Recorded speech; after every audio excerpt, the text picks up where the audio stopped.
Hello students, today I am here to provide the solutions of RSO nuclear medicine practice set number 2. In this practice set number 2, the first question was patient discharge limit of iodine 131 therapy ward is. Here this discharge limit is 5 mR per hour at 1 meter distance. These limits has been provided in the AERV safety code and the details. Now the another question is calculate the gamma photon fluence rate in air at 2 meter from 2.7 Curie cobalt 60 of average energy 1.25 MeV.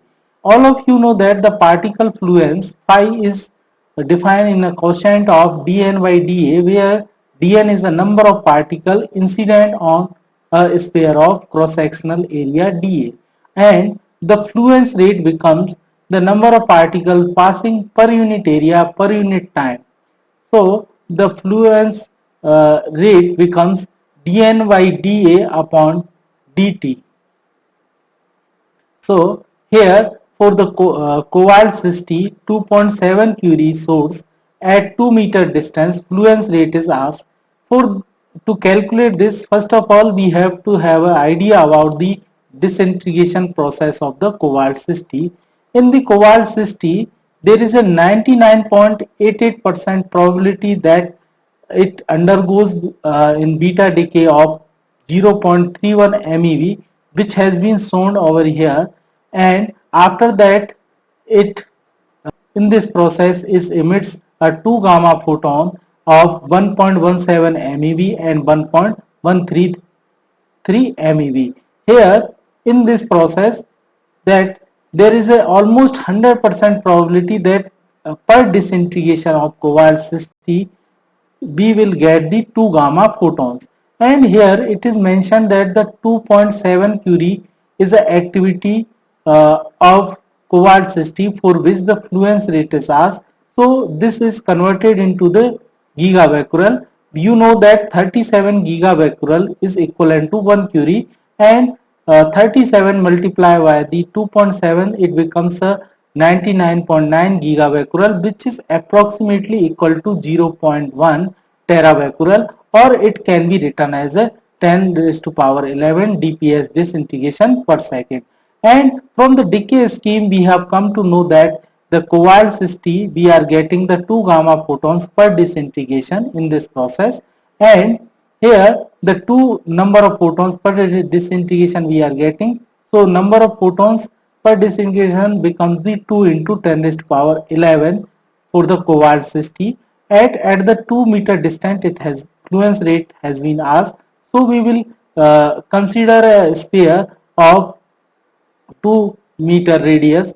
So the area of the sphere becomes 2 pi r square, and here we will use the value of r at equal to the 2 meter, and then putting the values in this fluence rate formula we will get the fluence rate approximately 4 into 10 raised to power 9 photons per unit area per unit times in second. Now the another question is calculate the implied equivalent annual dose limit according to AERV for thyroid, for which beating factor is 0.04, assuming that all other organs are completely isolated. Here it is clearly mentioned that all other organs are completely isolated. That means there is other organs are not going to receive any kind of dose, is a approach which has been provided in this question. So we know that the ARV radiation worker whole body dose limit is 20 millisievert per year. It is average for 5 consecutive years. So we know that effective dose is a sum of tissue weighting factor multiplied by the equivalent dose, and here effective dose should not be exceeded by the 20 millisievert, and in this formula we will put the value of thyroid tissue weighting factor. Then for the equivalence dose for the thyroid can be calculated as the effective dose divided by the tissue weighting factor, and this will becomes as a 500 millisievert. So the 500 millisievert will be the correct option for this. Now the another question is what is a permissible maximum radiation level on the surface of transport package. Here the different category of transport packages has been shown. In the white one category, there is a radiation level at the external surface package had been described, which is equal to and less than 0.5 millirem per hour, and for yellow category it is 0.5 millisievert per hour to 50 millirem per hour, and here for the yellow 3 category 50 to 200 millirem per hour. Here in this question, the maximum radiation level at the surface of transport package is asked. So the yellow third package, the maximum radiation level at the surface would be equivalent to 200 mR per hour, which is equivalent to 2 millisievert per hour. So the right option will be the 2 millisievert per hour. Now the another question is radiation level measured at 1 meter from the external surface of some packages are reported as 2.5 microsievert per hour, 3 millirem per hour, 5 mR per hour respectively. The TI of package are respectively. Here the transport index is asked for this all packages for which the maximum radiation level at the 1 meter is defined respectively. Here we know that the transport index is defined as a maximum radiation level at 1 meter distance in microsievert per hour divided by 10. So for the first package it is 25 microsievert per hour is given. So the transport index for this will be become as a 2.5. For the second one package 3 millirem per hour is given. We know that the 10 microsievert is equal to 1 mR, and it is already described in the previous nuclear medicine practice set number 1 solution. So that the transport index in millirem will be considered as it is. So it is also mentioned in this equation. So the transport index, either it is a microsievert per hour divided by 10 or transport index in millirem per hour, directly we will use. So the first case in microsievert per hour it becomes 2.5, and in second one case in milli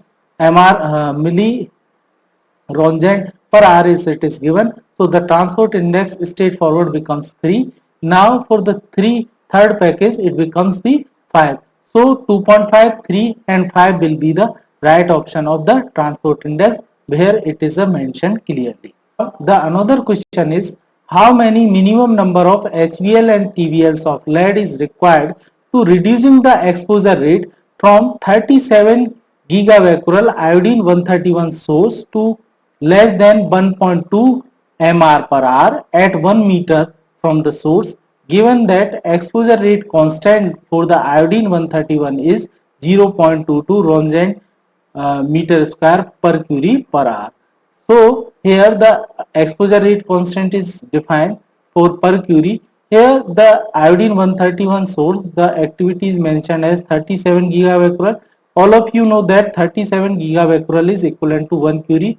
So the exposure rate for because of this activity at 1 meter distance it becomes a 220 milli Roentgen per hour. Here this is a exposure level at 1 meter distance.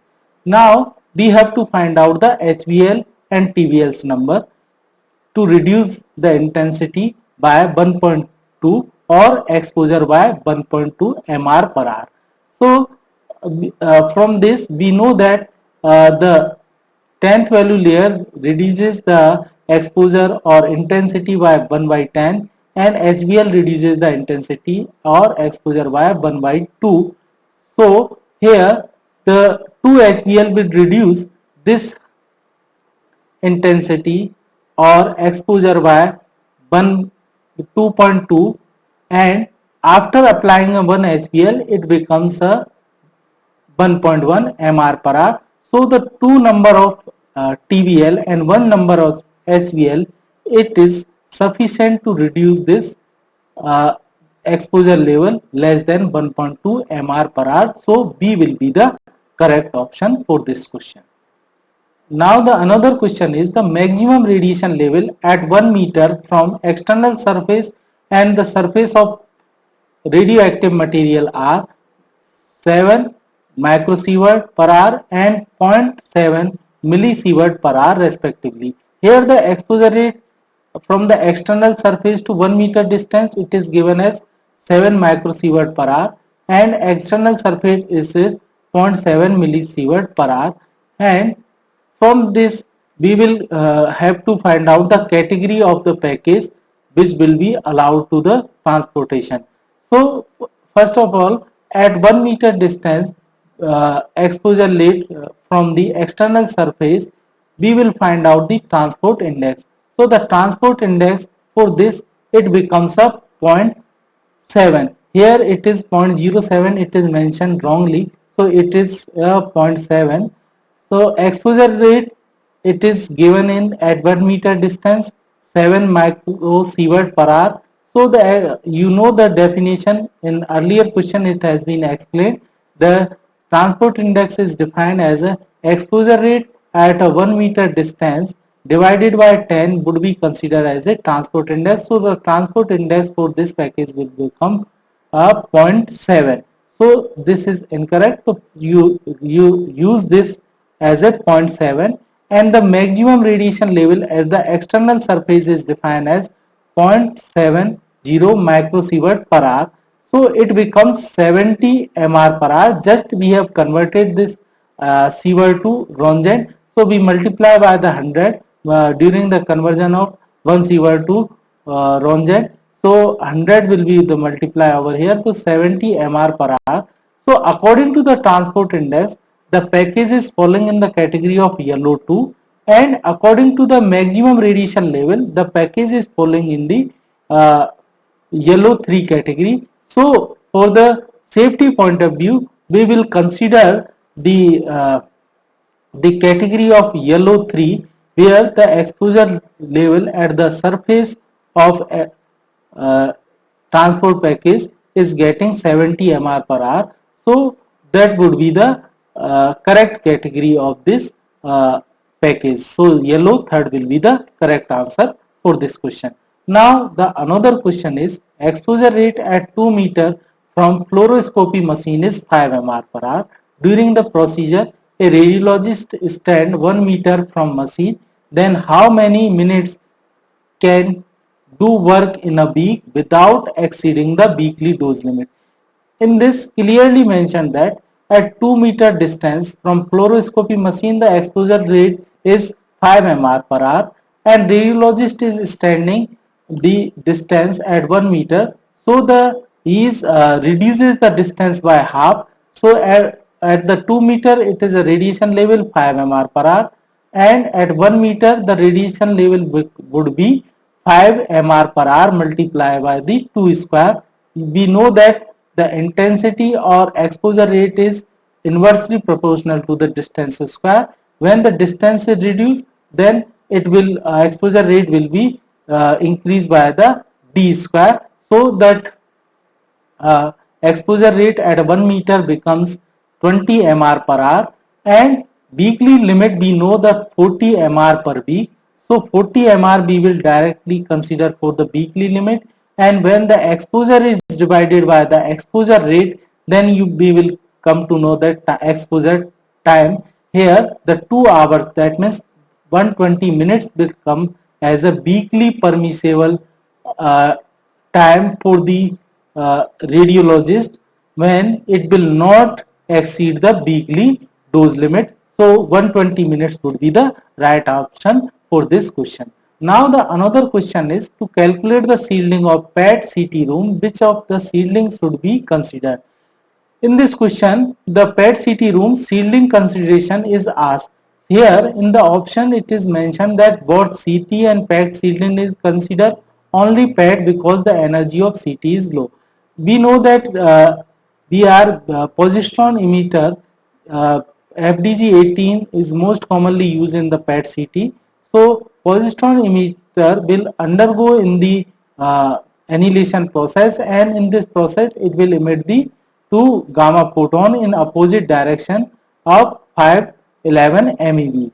So in this process, the during annihilation process, the energy is 511 keV, which is greater than the CT. So the PET calculation is totally based on the, because of the positron emission material, which is pharmaceutical, which is we are using for the uh, purpose of imaging. Now the another question is, if the spillage of radiopharmaceutical on airport and radiation survey meter is showing the reading 0.1 microsievert per hour, then the proper method and the better instrument to confirm the radiation spillage would be. Here the better method and the instrument has been asked to find out the genuine spillage of the pharmaceutical.